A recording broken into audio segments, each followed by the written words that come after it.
Summer మొదలయ్యేటప్పుడు మనకు దొరికే ఈ గ్రీన్ పీస్ అంటే నాకు చాలా ఇష్టం. మీలో ఎంతమందికి ఇష్టమో కమెంట్ చేయండి. ఈ గ్రీన్ పీస్‌ని నేను 6 నెలల నుంచి 12 నెలల వరకు స్టోర్ చేసుకోబోతున్నాను. సో, ఎలా అనేది చూపిస్తాను. ఐ హోప్ మీ అందరికీ ఈ వీడియో చాలా వరకు తెలిసే ఉంటుందనుకుంటున్నా. తెలియని వాళ్ళకి హెల్ప్ అవుతుంది. గ్రీన్ పీస్ ఒలుచుకున్నప్పుడు ఇందులో బాగా లేతగా, చిన్నవిగా ఉన్నవి సెపరేట్ చేసుకోవాలి. కాస్త ముదిరినవి ఇంకో బౌల్‌లోకి పెట్టేసుకోవాలి. అలా గ్రీన్ పీస్ ఒలుచుకున్న తర్వాత ఒక బౌల్‌లో వాటర్ వేసి స్టవ్ మీద మరిగించాలి. మరో బౌల్‌లోకి వాటర్ అలాగే ఐస్ క్యూబ్స్ వేసి పక్కన ఉంచుకోవాలి. మరుగుతున్న వేడి నీటిలోకి ఆల్రెడీ ఒలిచి పెట్టుకున్న గ్రీన్ పీస్ ని వేసి 2 నిమిషాలు ఉడికించాలి. 2 నిమిషాల తర్వాత ఐస్ క్యూబ్స్ వేసుకున్న కూల్ వాటర్ లోకి వేసేసుకోవాలి. అలా కూల్ వాటర్ లో వేసిన తర్వాత 2 నిమిషాల పాటు అలా వదిలేయండి. 2 నిమిషాల తర్వాత ఇలా చిల్లుల బౌల్లో వేసేసుకోవాలి. ఇలా వేయడం వల్ల వాటర్ అనేవి సపరేట్ అయిపోతాయి.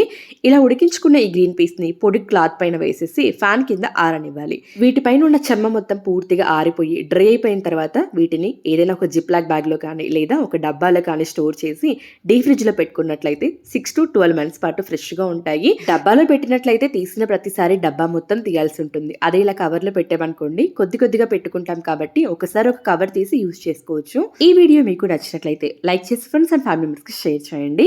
మంచి వీడియోతో మళ్ళీ కలుద్దాం. బాయ్ మరి.